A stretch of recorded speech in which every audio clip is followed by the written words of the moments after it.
Hello everyone, कैसे हैं आप सब। I Medhavi Nigam welcome you all to your own channel achievers success मंत्र।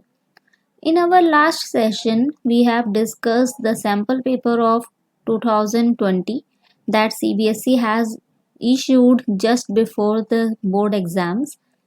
So, I hope you were able to understand that and you have practiced that sample paper also. In today's session, we are going to discuss the sample question paper of 2020-21 जो कि इस बार के board exams से पहले CBSE ने issue किया है। उसमें कुछ पैटर्न में चेंजेस आए हैं, तो चलिए समझते हैं आखिर इस बार का पैटर्न आपका बोर्ड एग्जाम्स का क्या रहेगा। अगर हम बात करें जो ब्लूप्रिंट दिया है सीबीएसई ने क्वेश्चन पेपर का 10th क्लास के लिए, वो है कि आपका जो ये एग्ज़ाम होगा वो रहेगा मैक्सिमम 50 मार्क्स का, और बाकी जो 50 मार्क्स होते हैं वो आपके प्रोजेक्ट वर्क के होते हैं। और मैक्सिमम जो आपको टाइम लिमिट दी जाएगी इस एग्ज़ाम को देने की, वो दी जाएगी 2 आवर्स की, यानी कि 2 घंटे में आपको 50 मार्क्स का पेपर जो है वो कंप्लीट करना है।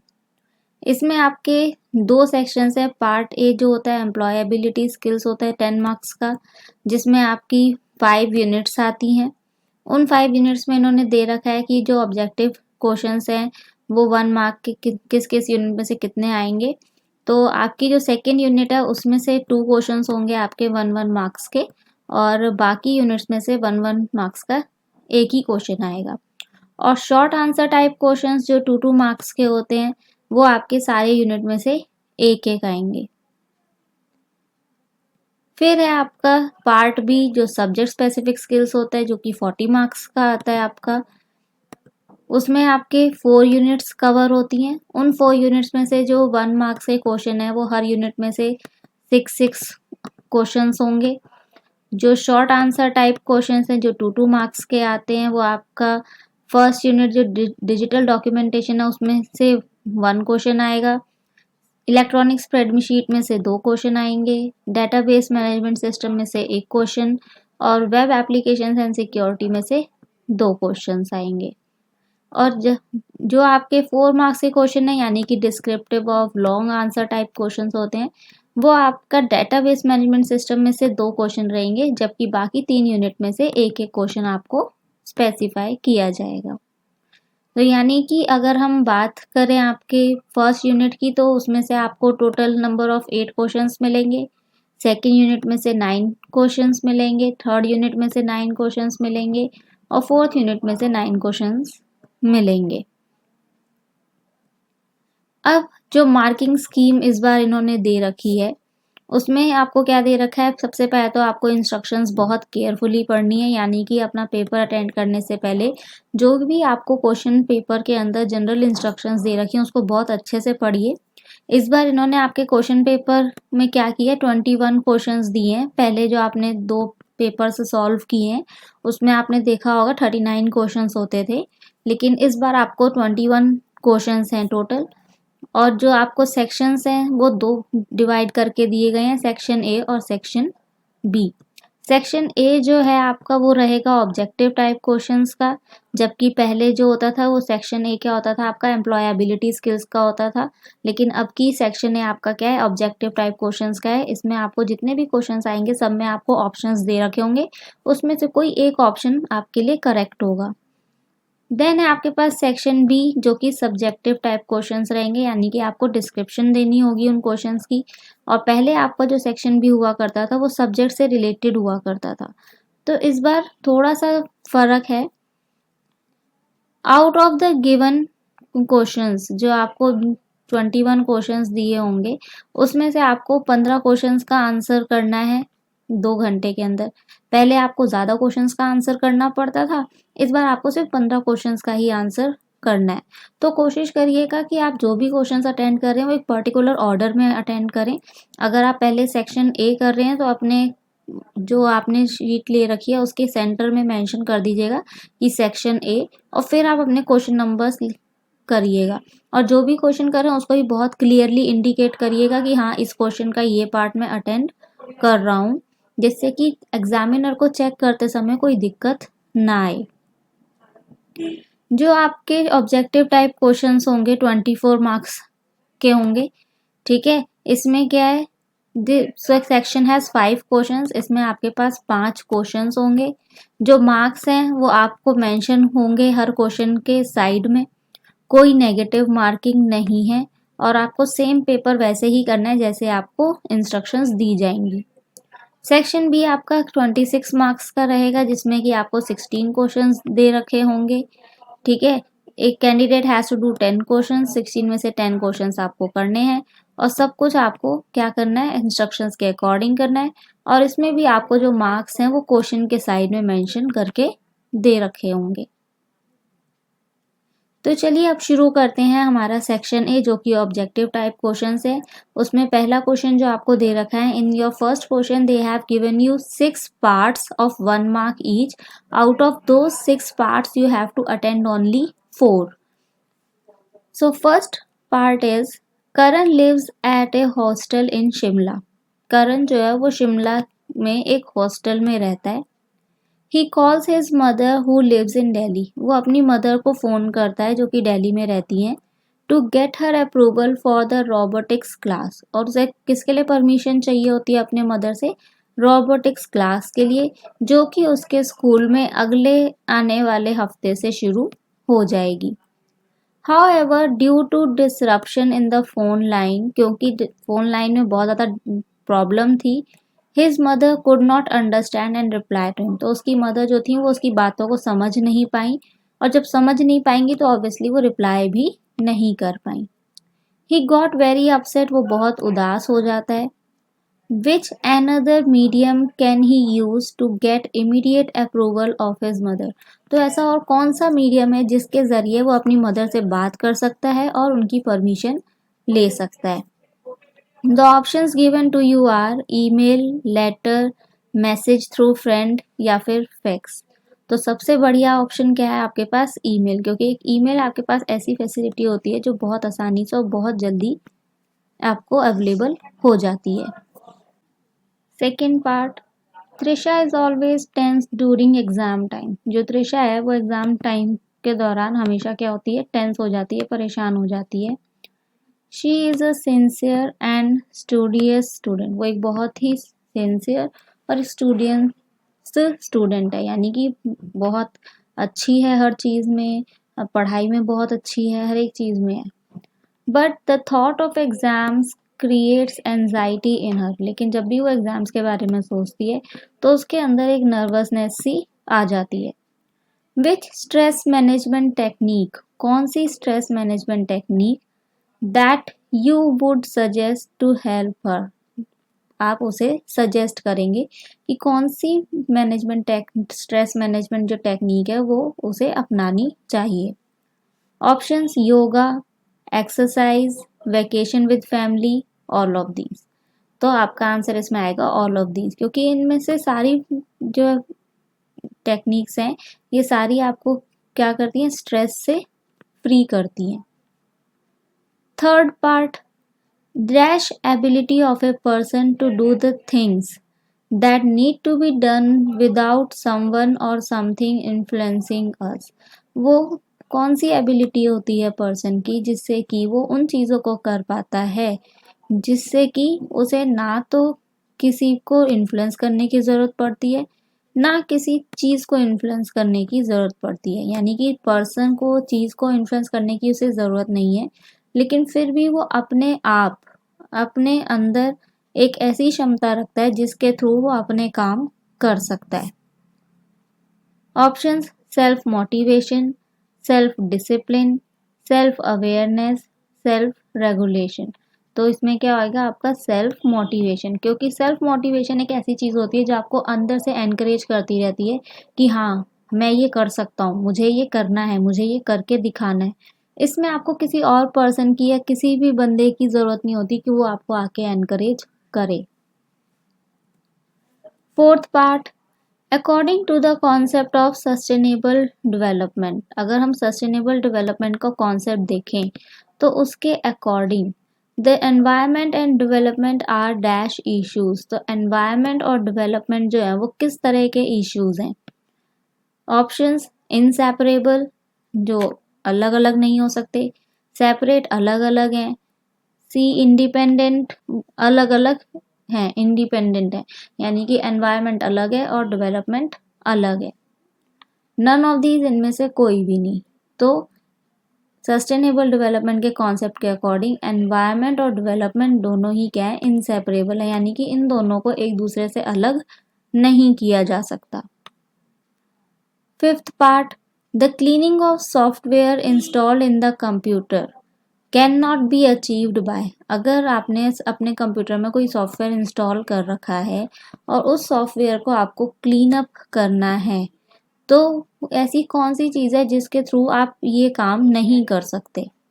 Options, disc cleanup, backup, cleaning CPU cabinet, installing antivirus software. तो इसमें आपका आंसर आएगा क्लीनिंग सीपीयू कैबिनेट, क्योंकि सीपीयू के कैबिनेट को, सीपीयू की जगह को आप क्लीन कर रहे हैं, तो ये चीज़ आपको सॉफ्टवेयर को साफ करने में मदद नहीं करेगी। Sixth part, entrepreneurship has a crucial role in the dash of the society. जो एंटरप्रेन्योरशिप है उसका सोसाइटी की किस चीज़ में सबसे इम्पॉर्टेंट रोल माना जाता है? ऑप्शंस, एवोल्यूशन में, बी प्लानिंग में, सी फंक्शनिंग में, या नन ऑफ दीज। तो इसमें आंसर आएगा आपका फंक्शनिंग, क्योंकि सोसाइटी की फंक्शनिंग के लिए, सोसाइटी को चलाते रहने के लिए एंटरप्रेन्योरशिप बहुत ज़रूरी है। Question number second, in this also you have been given 6 questions and you have to attend any 5. The first part is Dash is not an instant messaging service. इनमें से कौन सी एक instant messaging service नहीं है? Options, Skype, B Yahoo Messenger, C Firefox, D WhatsApp। तो इसमें आपका option आएगा Firefox। क्यों? क्योंकि Firefox आपका क्या है, एक वेब ब्राउज़र है।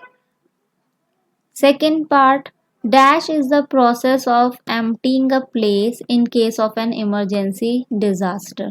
कौन सा वो प्रोसेस है जिसके थ्रू आप एक इमरजेंसी के टाइम पर एक जगह को खाली करते हैं? ऑप्शंस, ए एक्सीडेंट, बी इवैक्यूएशन, सी हैजार्ड्स, डी एग्जिटिंग। तो इसमें आपका आंसर आएगा इवैक्यूएशन, क्योंकि इवैक्यूएशन का मतलब होता है खाली कर देना। Third part, Richard needs to set up a network for his office. Richard को क्या करना है, अपने ऑफिस के लिए एक नेटवर्क सेटअप करना है, नेटवर्क बनाना है। Where he wants to save all the data in a centralised system, जहाँ वो चाहता है कि जितना भी डाटा है वो सारा का सारा एक सेंट्रलाइज सिस्टम में जाके सेव हो जाए। And other computers will take the services from the centralise system, और जो दूसरे कंप्यूटर्स हैं उन्हें जो भी काम करना है वो सारा का सारा काम वो सेंट्रलाइज सिस्टम के थ्रू परफॉर्म करें।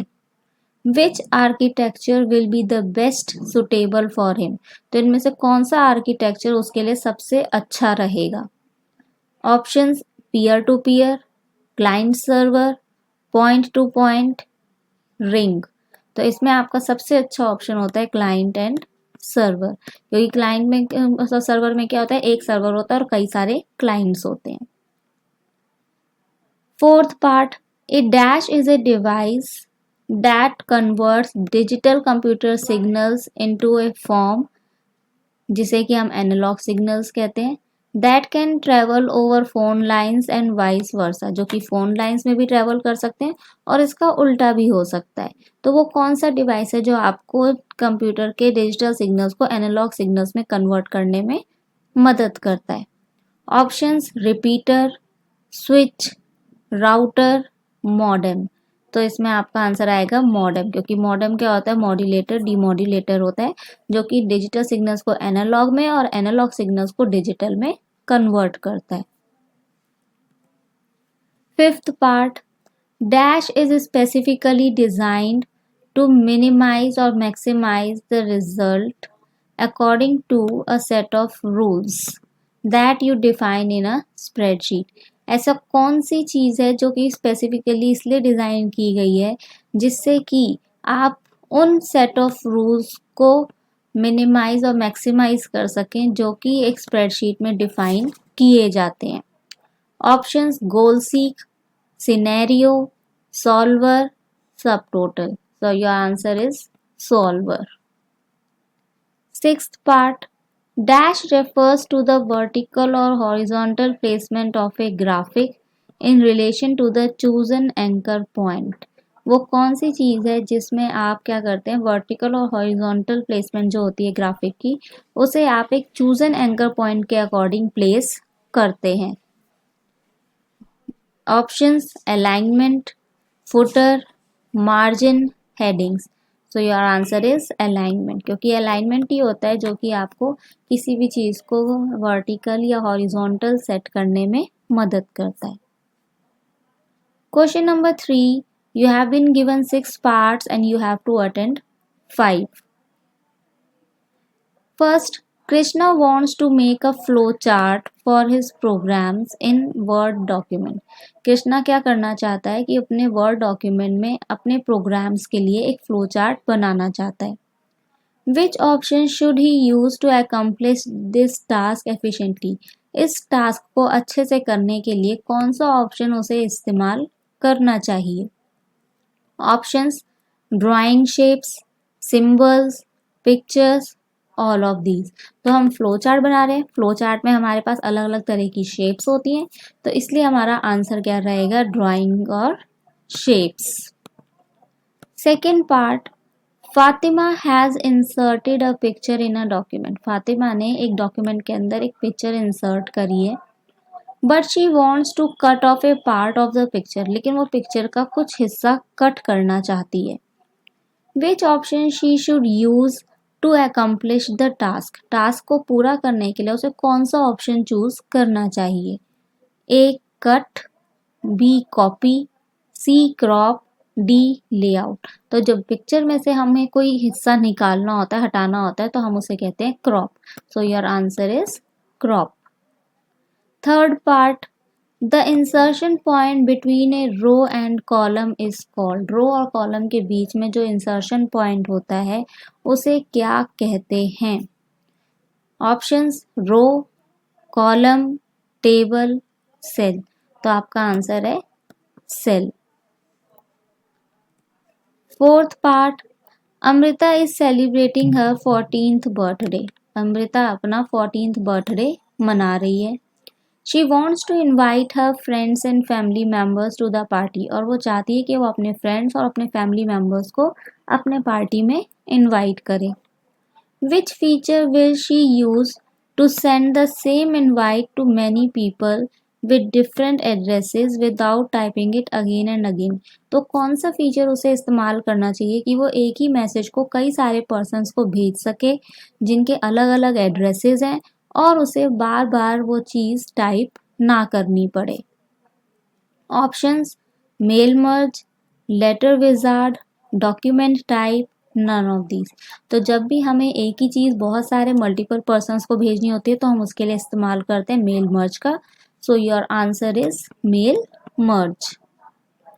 Fifth part, a dash is a model that you use to create other documents. वो कौन सा मॉडल होता है जिसके थ्रू आप दूसरे डॉक्यूमेंट्स बना सकते हैं? Options styles, template, wizard, sample. So your option is template, क्योंकि टेम्पलेट क्या होता है, एक तरह का ब्लूप्रिंट होता है जिसके थ्रू आप और कई सारे डॉक्यूमेंट्स बना सकते हैं। Sixth part, formulas in a spreadsheet must begin with a dash sign. ये तो बहुत इजी है कि फॉर्मूलाज जो होते हैं स्प्रेडशीट के अंदर जो आप लिखते हैं वो कौन से साइन से शुरू होने चाहिए? इक्वल्स टू साइन से। Question number 4, 6 parts you have to attend any 5. First part is dash is a tool to test what if questions. अगर what if questions आपको चेक करने हैं तो उसके लिए कौन सा टूल आपको इस्तेमाल करना होता है? Options scenario, solver, macro, average. So your answer is scenario. Second part, Rohit scored 25 out of 30 in English. Rohit ने इंग्लिश में 30 में से 25 स्कोर किए। मैथ्स में 22 स्कोर किए 30 में से। He wants to calculate the score in IT. He needs to achieve 85% in aggregate. तो उसे क्या करना है, IT में अपने स्कोर कैलकुलेट करना है, क्योंकि उसे एग्रीगेट कितना परसेंट बनाना है, 85%. Suggest him the suitable option out of the following to do so. तो इनमें से कौन सा ऑप्शन उसे ये चीज़ करने में मदद करेगा? Options are macro, solver, goal seek, subtotal. तो हमें अचीव का क्या करना है, 85% कैलकुलेट करना है आईटी का स्कोर, तो उसके लिए हमारा ऑप्शन इस्तेमाल होगा goal seek. Third part, dash can be use in a spreadsheet software to jump to a different location from within a spreadsheet. अगर इस स्प्रेडशीट में से ही आपको एक दूसरी डिफरेंट लोकेशन में जंप करना है, एक जगह से दूसरी जगह पे, and can lead to other parts of the current file, और जो कि कहाँ लीड करते हो, करंट फाइल के ही दूसरे हिस्सों में, टू डिफरेंट फाइल्स, दूसरे फाइल्स तक जाते हो, और यहाँ तक कि दूसरी वेबसाइट्स में भी जाते हो, तो उसके लिए क्या चीज़ इस्तेमाल होनी चाहिए? Options illustrations, hyperlinks, links, filter. So option is hyperlinks, क्योंकि हाइपरलिंक्स क्या होते हैं, ऐसे लिंक्स होते हैं जो कि हमें एक प्लेस से दूसरे प्लेस तक पहुंचा देते हैं. तो यहाँ पे भी उन्होंने क्या कहा था, एक लोकेशन से दूसरे लोकेशन पे जाना है, तो उसके लिए आप हाइपरलिंक्स का इस्तेमाल करेंगे. Fourth part, dash uses the keyboard as a pointing device instead of a mouse. इसमें से कौन सा है जो कीबोर्ड को एक पॉइंटिंग डिवाइस की तरह इस्तेमाल करता है instead of a mouse, mouse की जगह पर? ऑप्शंस माउस कीज, टॉगल की, फिल्टर की, sticky keys. So your answer is mouse keys. Fifth part, Krish and Kritika have done a survey of age-wise literacy rates of their locality as a school project. Krish और कृतिका ने क्या किया, अपने school project के तौर पे उन्होंने एक सर्वे किया एज के अकॉर्डिंग कि उनके लोकेलिटी में एज वाइज कितने लोग जो हैं वो लिटरेट हैं, लिटरेसी रेट उन्होंने पता किया. Which they have created in a spreadsheet, और वो सर्वे उन्होंने कहाँ बनाया है, एक स्प्रेडशीट के अंदर बनाया है. They both want to work simultaneously to complete it on time, और वो दोनों चाहते हैं कि उसे टाइम पर पूरा करने के लिए वो दोनों के दोनों उस स्प्रेडशीट पे इकट्ठे काम करें. Which option they should use to access the same spreadsheet to speed up their work. कौन सा ऑप्शन है जो उन्हें उनका काम जल्दी करने में मदद करेगा, क्योंकि उन्हें सेम समय पे स्प्रेडशीट का इस्तेमाल करना है. Options consolidate worksheet, shared worksheet, link worksheet, lock worksheet. तो इसमें आंसर आपका आएगा शेयर्ड वर्कशीट, क्योंकि जब वर्कशीट शेयर्ड होगी तभी वो दोनों एक ही समय पर एक ही स्प्रेडशीट पे काम कर सकते हैं.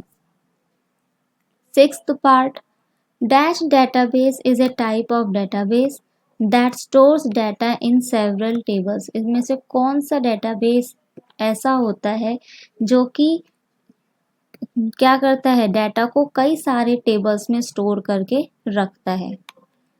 Options flat, relational, both A and B, none of them. तो इसमें आपका आंसर है रिलेशनल, क्योंकि रिलेशनल में क्या होता है, टेबल्स आपस में लिंक होती हैं, इसीलिए कई सारी टेबल्स में हम लोग अपना डाटा स्टोर करके रख सकते हैं. Question number 5, in this also you have been given 6 parts and you have to attend only 5. First part, in database dash helps us to retrieve the filtered data based upon some conditions. कौन से database में, यानी कि database के अंदर कौन सी चीज़ ऐसी होती है जो आपको मदद करती है कंडीशंस के ऊपर डिपेंड करके अपने फिल्टर्ड डाटा को निकालने में? Options forms, reports, queries, table. So answer is your queries, क्योंकि जब आप कमांड्स देते हैं, क्वेरीज करते हैं, तभी आपकी चॉइस का डाटा आपको प्रोवाइड किया जाता है. Second part, a dash is one which connect computers end devices in a limited geographical area. वो कौन सी चीज़ है जो कि एक लिमिटेड एरिया के अंदर आपके कंप्यूटर्स और डिवाइसेस को कनेक्ट करती है? और लिमिटेड एरिया यहाँ पे आपके क्या हो सकते हैं, home, school, computer laboratory, office building या कोई भी closely position group of buildings. Options LAN, वैन, मैन और PAN. So option is your LAN, local area network, क्योंकि लोकल एरिया नेटवर्क के अंदर ही लिमिटेड एरिया हमें प्रोवाइड किया जाता है। Third option, that is your third part, Rudraksh wants that the name column of a table must not be left blank। रुद्राक्ष ये चाहता है कि उसकी टेबल का जो कॉलम है उसमें उसने नाम भरना है और वो नेम कॉलम जो है वो खाली नहीं रहना चाहिए। Help him to identify the field property for this purpose. तो इसके लिए कौन सी फील्ड प्रॉपर्टी का इस्तेमाल उसे करना है, इसमें आपको उसकी मदद करनी है। Options length, default, entry required, format. So answer is entry required, क्योंकि एंट्री रिक्वायर्ड जो है उसमें आपके पास ऑप्शन होता है येस और नो। आप येस करेंगे तो आपकी एंट्री उसमें आ जाएगी, नो करेंगे तो वो ब्लैंक का ब्लैंक रह जाएगा। और हमें यहाँ पे क्या बताना है कि ब्लैंक नहीं होना चाहिए, तो एंट्री रिक्वायर्ड के अंदर हमें येस ऑप्शन चूज करना पड़ता है। तो यहाँ पे हमारा आंसर क्या हो जाएगा, एंट्री required।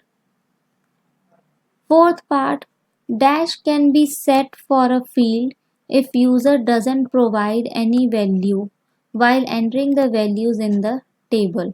अगर एक यूज़र वैल्यू डालते समय वैल्यू डालना भूल जाता है तो क्या चीज़ हमें फील्ड के लिए सेट करनी पड़ती है। ऑप्शंस रिक्वायर्ड, बी डिफ़ॉल्ट, सी प्राइमरी की, D format. So answer is default, क्योंकि डिफ़ॉल्ट में क्या होता है कि बाय डिफ़ॉल्ट कोई ना कोई वैल्यू तो उसमें आ ही जाएगी, वो फील्ड ब्लैंक नहीं रहेगी। अगर वो यूज़र डालना भूल भी जाए तो भी उसमें वैल्यू एंटर हो जाती है।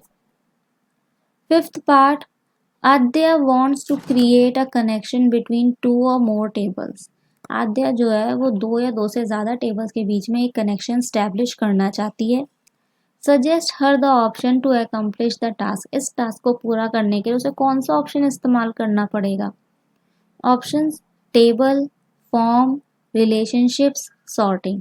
सो योर आंसर इज रिलेशनशिप्स, क्योंकि अगर आपको टेबल आपस में कनेक्ट करनी है तो उनके बीच में एक रिलेशन होना ज़रूरी है। बिना रिलेशन के कभी भी कोई कनेक्शन स्टैब्लिश नहीं हो सकता। And the last sixth part is dash data type takes the values in the form of 0 and 1 in the database। कौन सा डेटा टाइप डेटाबेस के अंदर 0 और 1 की फॉर्म में वैल्यूज़ को लेता है। Options integer, text, Boolean, memo. So your answer is Boolean. ठीक है, सो योर आंसर इज बूलन, क्योंकि बूलन के अंदर ही आपका जो वैल्यूज़ होती हैं वो 0 और 1 की फॉर्म्स में अवेलेबल होती हैं। Then is our section B, that is subjective type questions। Here you have been given what 5 questions on employability skills and you have to answer them in 20 and 30 words, and out of those 5 questions you have to attend only 3 questions, so they are of 2 marks each। So your question 6 is communication skills are very important for any business. किसी भी business के लिए communication skills का होना बहुत ज़रूरी होता है। Explain any 2 elements of a communication process. को आपको क्या करना है, कम्युनिकेशन प्रोसेस के कोई भी 2 एलिमेंट्स को एक्सप्लेन करना है। यहाँ मैंने आपको सारे एलिमेंट्स एक्सप्लेन करे हैं, लेकिन अगर आपको पेपर में आता है so you have to explain any 2। So the various elements of a communication cycle are your sender, message, channel, receiver, feedback. जो सेंडर होता है वो क्या होता है, वो पर्सन जो कि कम्युनिकेशन शुरू करता है। मैसेज वो इन्फॉर्मेशन जो कि सेंडर तक पहुंचाई जाता है। चैनल जिसके ज़रिए आपका मैसेज या इन्फॉर्मेशन पहुंचाई जाती है। रिसीवर वो पर्सन जो कि आपके मैसेज को रिसीव करता है। और feedback receiver's acknowledgement that the receiver give you after receiving the message। Question 7, mention any 2 misconceptions about the entrepreneurship entrepreneurship के बारे में जो भी मिसकंसेप्शंस हैं यानी कि मिथ्स हैं उनको आपको एक्सप्लेन करना है। सो हमने पढ़ी है 4 और यहाँ पे आपसे पूछी है 2, तो हम 4 की 4 यहाँ पे पढ़ लेते हैं, लेकिन पेपर में आप 2 ही मेंशन करेंगे। So the misconceptions are every business idea needs to be unique और स्पेशल। हर बिजनेस आइडिया जो है वो यूनिक और स्पेशल होना चाहिए। A person needs a lot of money to start a business. एक बिजनेस स्टार्ट करने के लिए पर्सन के पास बहुत सारा पैसा होना चाहिए। Only a person having a big business is an entrepreneur. जिसका बड़ा बिजनेस होता है केवल वही पर्सन एंटरप्रेन्योर होता है। And fourth, entrepreneurs are born not made. Entrepreneurs पैदा होते हैं, बनते नहीं है। तो ये चारों क्या है, मिथ हैं, मिसकंसेप्शंस हैं। यहाँ पे इन्होंने सिर्फ मेंशन करने को कहा, इसलिए हमने सिर्फ लिखी है मिथ्स। अगर आपसे कहे एक्सप्लेन तो आप इन्हें एक्सप्लेन भी कर सकते हैं। Question 8, goal setting is a very essential factor in your personal life. हमारी अपनी पर्सनल लाइफ में गोल सेटिंग बहुत ज़रूरी होता है, क्योंकि जब तक आपके जीवन में लक्ष्य नहीं होगा आप उस चीज़ को हासिल नहीं कर सकते। तो हमें क्या करना है, सारे स्मार्ट मेथड्स को लिस्ट करना है जो कि हमें चाहिए होते हैं गोल्स को सेट करने के लिए। And explain A in brief. और स्मार्ट के अंदर जो ए होता है उसे हमें ब्रीफ में एक्सप्लेन करना है।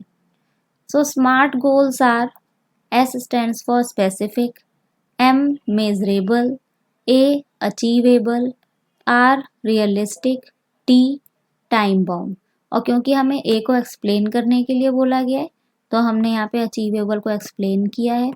Breaking down big goals into smaller parts will make the goal achievable.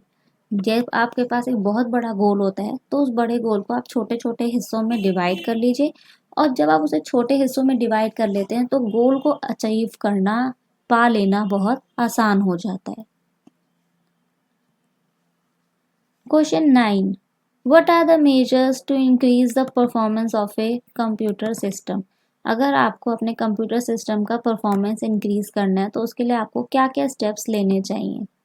So you can increase the performance of a computer system by removing unnecessary files and data। यानी कि जो temporary files या images होती हैं जिनकी कोई ज़रूरत नहीं है आपके सिस्टम में, आप उनको रिमूव करिए।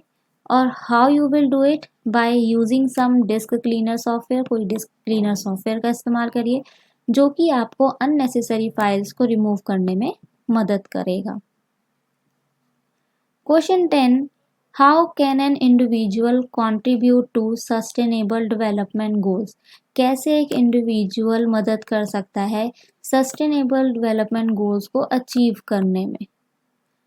सो sustainable development can happen only when each one of us works towards it. Sustainable development तभी हो सकता है जब हम में से हर एक पर्सन इसकी ओर काम करे, इसमें अपना हाथ बटाए। An individual can contribute to sustainable development goals by helping others। दूसरों की मदद करके। और दूसरों की मदद आप कैसे करेंगे, to get quality education, कि उन्हें एक अच्छा एजुकेशन मिले। एफर्ट्स करें क्लीन वाटर और सैनिटेशन के लिए। सोसाइटी के अंदर बढ़ रही इनइक्वालिटीज़ को कम करें। लोगों को रिस्पॉन्सिबल कंज्यूमर और प्रोड्यूसर बनाएं। And protect life below water. और ऐसे बहुत सारे points. Now you have been given 6 questions out of which you have to do any 4। Okay, ये भी आपके पास 2 मार्क्स के क्वेश्चंस हैं। Okay, and you have to answer them in 20 to 30 words। So your question number 11 is, differentiate between relative and absolute hyperlinks with the help of an example। आपको relative और absolute hyperlinks के बीच में differentiate करना है examples की मदद से। तो मैंने यहाँ पे आपको प्रॉपरली पूरा एक्सप्लेन किया हुआ है, अब मैं आपको बताऊंगी कि ये कैसे करना है। रिलेटिव हाइपरलिंक्स क्या होते हैं, these hyperlinks tell us the path of a document with the help of current active location. जो इस समय लोकेशन एक्टिव होती है उस करंट एक्टिव लोकेशन के बेस पर हमें ये हाइपरलिंक्स किसी डॉक्यूमेंट का पाथ बताते हैं। जैसे कि हमने ये जो डायग्राम यहाँ पे दिया हुआ है, आप ये डायग्राम भी बना सकते हैं एग्जाम्पल के उसमें। और अगर आप चाहें तो इस डायग्राम के साथ साथ ये भी एक्सप्लेनेशन दे सकते हैं जो यहाँ पे अभी हमने दिया हुआ है। If you open file 2.ods, अगर आप ये फाइल 2.ods ओपन करते हैं तो इसकी जो करंट डायरेक्टरी और फोल्डर लोकेशन है वो क्या है, सब फोल्डर 1, क्योंकि ये सब फोल्डर 1 के अंदर है। और इसकी जो पेरेंट डायरेक्टरी और फोल्डर है वो क्या है, मेन फोल्डर है। तो रिलेटिव हाइपरलिंक्स जो फाइल 1 के लिए हुआ आपका और फाइल 3 के लिए हुआ, ठीक है, तो वो आपके क्या हो जाएंगे, सब फोल्डर 1, क्योंकि सब फोल्डर 1 के अंदर आपकी फाइल 3 है और मेन फोल्डर के अंदर आपकी फाइल 1 है। Then is your absolute hyperlinks. These hyperlinks tell us how to reach a document starting from the topmost folder. ये hyperlinks हमें ये बताते हैं कि topmost folder की मदद से आप कैसे कैसे अपने पर्टिकुलर डॉक्यूमेंट तक पहुंच सकते हैं। एब्सोल्यूट हाइपरलिंक्स जो है आपके फाइल 1.ods और फाइल 3.ods के लिए, वो कहाँ से आएंगे, आपके फाइल 2.ods से, ठीक है। और वो कौन से हाइपरलिंक्स हो जाएंगे, आपके मेन फोल्डर, सब फोल्डर 1, फाइल 3.ods, क्योंकि अगर आपको फाइल 3.ods तक पहुंचना है तो पहले आपको मेन फोल्डर ओपन करना है, फिर सब फोल्डर 1 ओपन करना है, फिर आप अपनी फाइल 3 तक पहुंचेंगे। अगर आपको फाइल 1 पे पहुंचना है तो आप डायरेक्टली अपना मेन फोल्डर ओपन करेंगे और यहाँ तक पहुंच जाएंगे। लेकिन मेन फोल्डर से पहले भी आपके पास कुछ पाथ होगा जहाँ पे आपको जाना पड़ेगा। Question number 12, what is the utility of text wrapping in a document. Document के अंदर टेक्स्ट रैपिंग ऑप्शन का क्या यूज है, क्या यूटिलिटी है। Text wrapping refers to the relation of graphics to the surrounding text. Text wrapping का मतलब क्या होता है कि ग्राफिक्स जो है वो उसके आसपास के टेक्स्ट के साथ क्या होती हैं, रिलेटेड होती हैं। विच में wrap around the graphic on one और बोथ साइड्स, जो कि क्या करते हैं, ग्राफिक्स को एक या दोनों साइड पे रैप कर सकते हैं, अटैच कर सकते हैं। ओवर प्रिंट हो सकती हैं या तो पीछे या फिर ग्राफिक्स के आगे। Or treat the graphic as a separate paragraph or character, या फिर वो ग्राफिक्स को एक सेपरेट पैराग्राफ या कैरेक्टर के तौर पे भी इस्तेमाल कर सकती हैं। Question 13, what is the use of macros in a spreadsheet. Spreadsheet के अंदर मैक्रोज का क्या यूज है। Macro means a saved and named sequence of commands. Macros का मतलब क्या होता है, एक सेव्ड और ऐसा सीक्वेंस जिसको हम नेम करते हैं, कोई नाम प्रोवाइड करते हैं। That are stored within a view, जो कि एक व्यू के अंदर स्टोर कर लिए जाते हैं जिससे कि उन्हें हम बाद में इस्तेमाल कर सकें। They are useful for that situation where similar actions are to be perform repeatedly for new set of data every time. ये वहाँ पर इस्तेमाल करते हैं जहाँ पर हमें कई बार क्या करना पड़ता है, एक ही एक्शन को बार बार रिपीट करना पड़ता है। कई बार नई एंट्री के लिए करना पड़ता है, पुरानी एंट्री के लिए भी करना पड़ सकता है। तो जो एक्शन बार बार रिपीट होते हैं उसे हम मैक्रो में स्टोर करके रख लेते हैं। तो जब भी हम एक मैक्रो बनाते हैं तो उसमें क्या होता है, हम अपने जो माउस क्लिक्स हैं, जो की स्ट्रोक्स हैं, जिनका भी हम इस्तेमाल कर रहे होते हैं, वो सब के सब आपके एक मैक्रो के अंदर स्टोर हो जाते हैं। Question 14, right any 2 advantages of online shopping. Online shopping के कोई भी 2 एडवांटेजेस आपको लिखने हैं। पहला, reduces time and money spend, आपका समय बचता है, आपका पैसा बचता है। It is available round the clock, यानी कि आप कभी भी कोई भी चीज़ खरीद सकते हैं, रात में 2 बजे चाहें, 3 बजे चाहें, दिन में भी किसी भी समय, आप मतलब कहीं पे भी कैसे भी किसी भी समय ये आपको अवेलेबल हो जाता है। बेटर कस्टमर सर्विसेज, बहुत अच्छी कस्टमर सर्विसेज प्रोवाइड करता है। वर्ल्ड वाइड प्रेजेंस, दुनिया में आप कहीं भी चले जाइए, हर जगह आपको ये अवेलेबल होती है। Removes location and availability restrictions, आपकी जो लोकेशन से या अवेलेबिलिटी से रिलेटेड रिस्ट्रिक्शंस होती हैं उनको हटाता है। और आपको लार्ज वैरायटी ऑफ प्रोडक्ट्स देता है जिसमें से आप अपने लिए एक पर्टिकुलर प्रोडक्ट चूज कर सकते हैं। क्वेश्चन 15, डिफरेंशिएट बिटवीन प्राइमरी की एंड फॉरेन की। प्राइमरी की और फॉरेन की के बीच में आपको क्या करना है, डिफ्रेंशिएट करना है, डिफरेंस लिखना है। तो प्राइमरी की क्या होती है, use to ensure data in the specific column is unique. ये इसलिए इस्तेमाल की जाती है जिससे कि हम ये पक्का कर सकें कि एक पर्टिकुलर कॉलम के अंदर जो हमारा डाटा है वो बिल्कुल यूनिक है, वो किसी से मैच नहीं करता।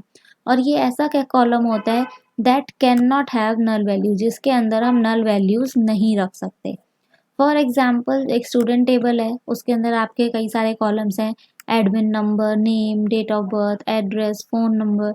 तो इसके अंदर जो आपकी एडमिशन नंबर है, ठीक है, वो एडमिशन नंबर आपका कैसे कंसीडर किया जा सकता है, एक प्राइमरी की के तौर पे, क्योंकि एडमिशन नंबर हर स्टूडेंट का अलग होता है। देन इज फॉरेन की, ये एक कॉलम या ग्रुप ऑफ कॉलम्स होता है जो कि एक रिलेशनल डेटाबेस टेबल के अंदर रखा जाता है, जिससे कि ये दो टेबल्स के बीच में लिंक प्रोवाइड कर सके। और सिंपल वर्ड्स में आप ये कह सकते हैं कि जो फॉरेन की होती है वो एक टेबल में वो क्या करती है, इसलिए इस्तेमाल की जाती है जिससे कि वो दूसरी टेबल में मौजूद प्राइमरी की को पॉइंट आउट कर सके। Question 16, define the following hotspots. WiMAX और वाईफाई आपको डिफाइन करने हैं। वाईमैक्स क्या है, world wide interoperability for microwave access. ये एक वायरलेस कम्युनिकेशन स्टैंडर्ड है जो कि डिज़ाइन किया गया किस लिए, to provide mobile broadband connectivity across the cities and countries through a variety of devices, जिससे कि आपको variety of devices की मदद से मोबाइल ब्रॉडबैंड कनेक्टिविटी प्रोवाइड की जा सके, चाहे आप सिटीज़ में हो, किसी भी कंट्री में हो, कहीं पे भी हो, आपको ये सब कुछ अवेलेबल हो जाए। ये एक लॉन्ग रेंज सिस्टम है जो कि किलोमीटर्स कवर करता है, यानी कि बहुत किलोमीटर्स तक ये फैला हुआ होता है। और ये टिपिकली कहाँ यूज़ किया जाता है, जहाँ पे आपका डीएसएल या फिर केबल इंटरनेट एक्सेस भी नहीं पहुँच पाता। This could be difficult in laying out cables for home और offices.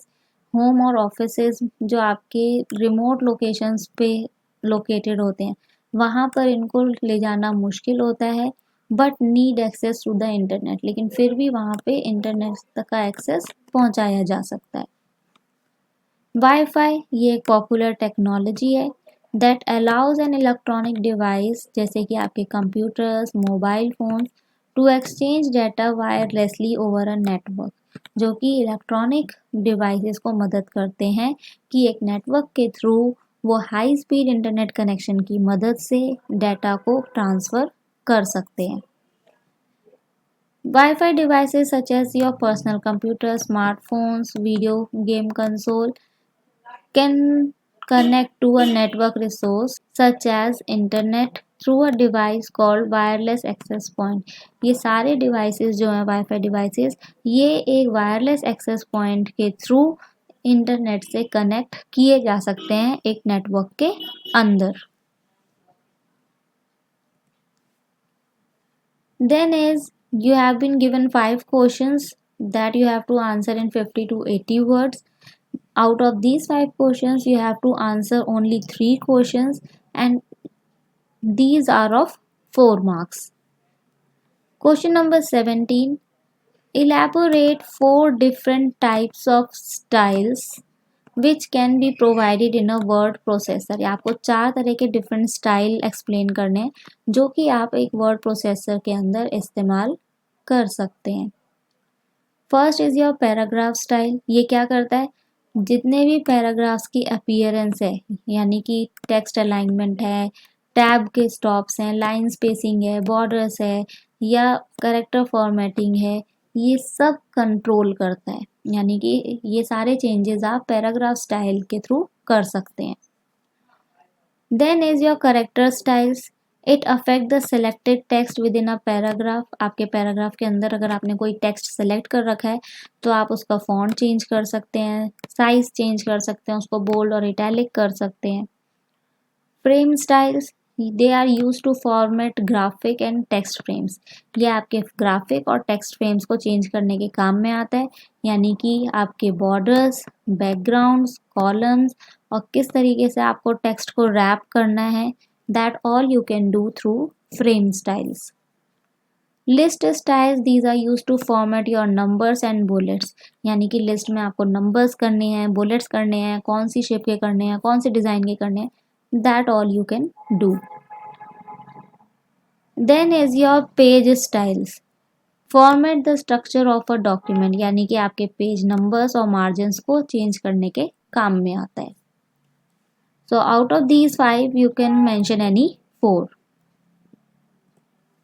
Question number 18, define the following, subtotals and consolidating data, इन दोनों को आपको डिफाइन करना है। So subtotals is what, it is a function that is used to return a subtotal in a list और database, जो कि database या किसी लिस्ट के अंदर सब टोटल रिटर्न करने के काम में आता है। It is not just totalling numbers in a defined range of cells, ये केवल आपका टोटलिंग का काम नहीं करता कि हाँ जो सेल्स की रेंज दे रखी है सिर्फ उनका टोटल करके आपने दे दिया। It also performs arithmetic and logical operations, ये आपके अर्थमेटिक और लॉजिकल ऑपरेशंस भी परफॉर्म करता है, जैसे कि सेल्स को काउंट करना, एवरेज कैलकुलेट करना, मैक्सिमम और मिनिमम वैल्यू पता करना, और भी बहुत सारे फंक्शंस ये साथ में करता है। Then is your consolidating data, it allows you to gather data from separate worksheets into a master worksheet, ये आपको क्या मदद करता है कि अलग अलग वर्कशीट्स में से आप डाटा लेके एक सिंगल वर्कशीट में इकट्ठा कर सकते हैं। That is data consolidation function takes data from a series of worksheets और workbooks and summarizes into a single worksheet, कई सारी वर्कशीट्स में से या वर्कबुक में से वो डाटा निकालता है और एक सिंगल वर्कशीट में जाके इकट्ठा कर देता है। It provides you a graphical interface for copying data from one range of cells to another, और तब आप इसमें dozens of functions भी ऑपरेट कर सकते हैं। Question 19, what precautions must be taken to improve online security, अगर आपको ऑनलाइन सिक्योरिटी इम्प्रूव करनी है और बेहतर बनानी है तो आपको क्या क्या प्रिकॉशंस लेने चाहिए। So your precautions are, use strong passwords, अपने डाटा को बैकअप करके रखिए, एन्क्रिप्शन सॉफ्टवेयर का इस्तेमाल करिए, keep a user name and password private, जो भी आपका यूज़र नेम और पासवर्ड है वो केवल अपने तक रखिए, ये नहीं हर किसी को बताते फिर रहे हो। रजिस्टरिंग विद वेबसाइट पे प्रॉपर रजिस्टर करिए अपने आप को। Don't share your personal information, अपनी पर्सनल और जो इम्पोर्टेंट इन्फॉर्मेशन है वो हर किसी के साथ शेयर मत करिए। सिक्योर ट्रांजैक्शन, जब भी आप कोई ट्रांजैक्शन कर रहे हैं तो ये ज़रूर चेक कर लीजिए कि जो साइट्स हैं वो सिक्योर हैं या नहीं, वो HTTPS प्रोटोकॉल का इस्तेमाल कर रही हैं या नहीं।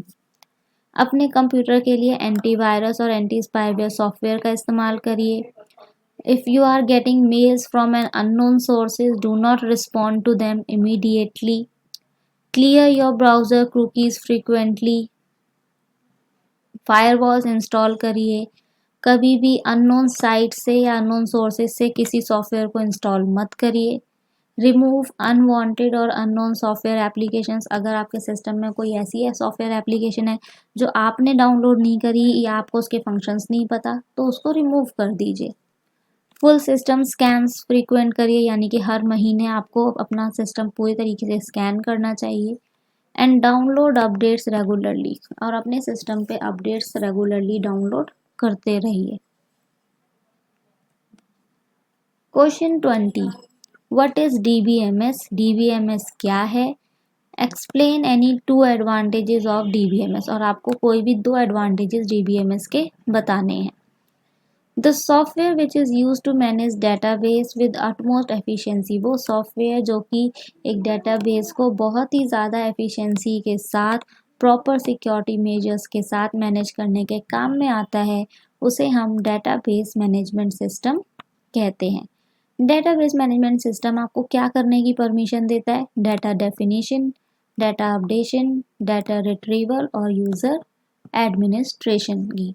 और इसके एडवांटेजेस क्या हैं, reduce data redundancy, duplicate data को रिमूव करता है। Updating errors and increase consistency, आपकी प्रोग्राम में कंसिस्टेंसी एक जैसी चीज़ बनाए रखता है और एरर्स रिमूव करने में मदद करता है। डेवलपमेंट टाइम और मेंटेनेंस जो चाहिए होता है उसको कम करता है। इम्प्रूव डेटा एक्सेस प्रोवाइड करता है यूजर्स को so that they can properly use the software and they can properly store their information, provide improve data security और reduce data entry storage and retrieval cost. And then is your last question, that is question number 21. The A part is the structure of a table item is given below. एक table item है, उसका structure आपको यहाँ पे दे रखा है, आपको यहाँ पे उसका टाइप और साइज सजेस्ट करना है. So how you will do, column name item number आपका क्या हो जाएगा इंटीजर और साइज उसका आप 10 रख सकते हैं या 5 भी रख सकते हैं, दैट्स योर चॉइस. तो साइज जो मैंने यहाँ पे मेंशन करे हैं वो आप अपने मन से भी रख सकते हैं. आइटम का नेम वेयर केयर होना चाहिए, प्राइस डेसिमल में होना चाहिए, क्वांटिटी उसकी इंटीजर में होनी चाहिए और साइज आप कुछ भी मेंशन कर लीजिए, that's your choice, right. B part, here again they have given you a table item और ये प्रॉपर उन्होंने पूरे डाटा के साथ आपको दिए जिसमें आपको आइटम नंबर दे रखा है, आइटम नेम दे रखा है, प्राइस और क्वांटिटी दे रखी है and they have given you 2 queries that you have to answer. The first query is display the total amount of each item. Her item का आपको क्या टोटल अमाउंट डिस्प्ले करना है. जो अमाउंट है वो किसके में कैलकुलेट होना चाहिए, प्राइस मल्टीप्लाइड बाय क्वांटिटी, यानी कि जो आपका ये प्राइस है आपको इस क्वांटिटी के साथ उसे मल्टीप्लाई करना है, यानी कि हर आइटम को ऐसे ही कैलकुलेट करके आपको शो करना है. तो आप इसके लिए क्या क्वेरी लिखेंगे, select price star quantity from item, कि प्राइस मल्टीप्लाई क्वांटिटी तो आपको आपका टोटल मिल जाएगा. Second is display the details of items whose price is less than 50. अब आपको क्या करना है, उस आइटम की डिटेल्स डिस्प्ले करानी है जिसका प्राइस 50 से कम है. तो उसके लिए आपकी क्वेरी क्या हो जाएगी, सेलेक्ट स्टार फ्रॉम आइटम, आइटम में से वैल्यूज चूज करिए where price is less than 50, जहाँ पे प्राइस जो है वो 50 से कम है. आई होप आपको ये सारा समझ में आया होगा. तो ये था हमारा सैम्पल पेपर 2021 का जो कि सीबीएसई ने अभी इशू किया था और आज हमने इसको प्रॉपरली पूरा डिस्कस भी कर लिया है. तो इसको प्लीज़ रिवाइज ज़रूर करिएगा. हो सकता है इसमें से कुछ क्वेश्चंस आपको बोर्ड के एग्ज़ाम में फंस जाएं या इसी से मिलते जुलते टॉपिक्स आपको आ जाएं. तो रिवाइज इट. आज का सेशन आपको पसंद आया हो तो लाइक शेयर एंड कमेंट ज़रूर करिए. इसको अपने फ्रेंड्स के साथ शेयर करिए सो that they also get the benefit और उनका भी एक बहुत अच्छा रिवीजन हो सके बोर्ड एग्ज़ाम्स के लिए. तो हमारे पुराने सब्सक्राइबर्स यूं ही बने रहिए, हम लोग ऐसे ही रिवीजन करते रहेंगे आपके बोर्ड एग्ज़ाम्स तक. नए विजिटर्स जो हैं वो प्लीज़ सब्सक्राइब करें हमारे चैनल को और प्रेस करें बेल आइकन को जिससे कि उन्हें आने वाले सेशंस के नोटिफिकेशंस मिलते रहें और वो भी एक अच्छा रिवीजन कर सकें. So all the best for your board exams और रिवीजन के लिए भी आपको ऑल द बेस्ट. बहुत अच्छे से रिवीजन करिए. कुछ नए क्वेश्चंस के साथ मिलेंगे आपको अगले सेशन में. तब तक के लिए स्वस्थ रहिए, मस्त रहिए, व्यस्त रहिए. Bye bye, take care.